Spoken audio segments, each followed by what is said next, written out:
kulankan uu shir gudoominayay wasiirka xafiiska waxbarashada dowladda deegaanka Soomaalida Mudane Cabdullaahi Cabdi Aadan oo ay ka soo qayb galeen shirkadaha gacanta ku haya dhismayaasha mashaariicaha xafiisku ka wada guud ahaan deegaanka Soomaalida injineerada xafiiska iyo shirkadaha dabagalka ku ah habsami socodka mashaariicaha xafiisku wado oo ay kamid yihiin 11 dugsiyada hoyga ee ka socda 11 gobol ee deegaanka Soomaalida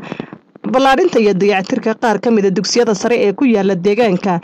iyo dhismaha kulliyadaha Qabridahar iyo Doolacad oo iyaguna socda qiimeyn iyo falanqeyn dheer kadib loogu kurgalay halka ay marayaan mashaariicahaas iyo dhibaatooyinka jira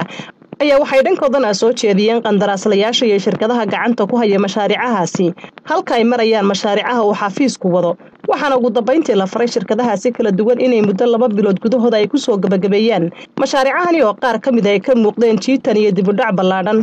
kadib markii kulanku soo ilaadana madaxa injineerada ee xafiiska waxbarashada dowladda deegaanka Soomaalida injineer Axmed Macalin ayaa warbaahinta deegaanka uga warbixiyay waxyaabihii ay ka wada hadlayeen intii uu kulankani socday maanta halkan waxaan isugu nimidnay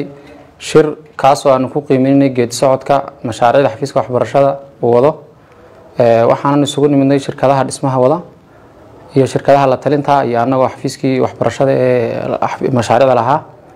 marka guud ahaan waxaan ku qiimeynay mashaariicda xafiiska waxbarashadu ka wada deegaanka sida dugsiyada hoyga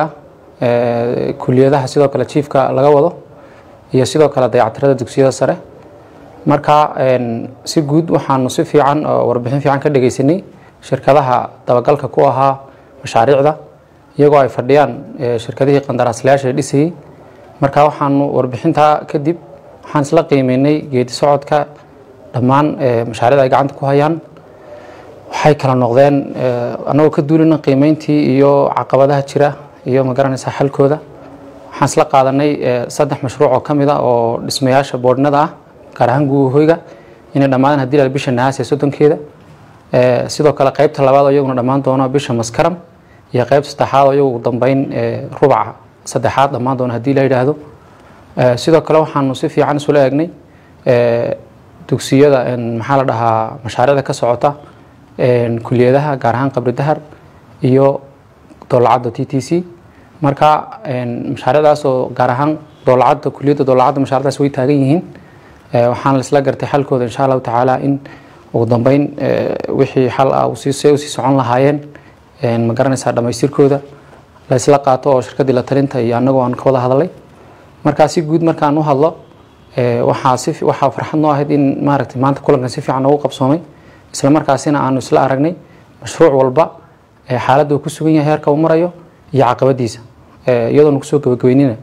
ugu dambeyn in insha Allah taala 3 mashruuc oo kamid ah dhamaan doonaan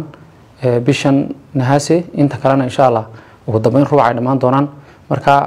shirkan si fiican uu qabsoomay qof walba shaqada halku ka hayay iyo ma garanaysaa doorkiisa ayaa la isla qiray marka taasaan soo gabagabeynay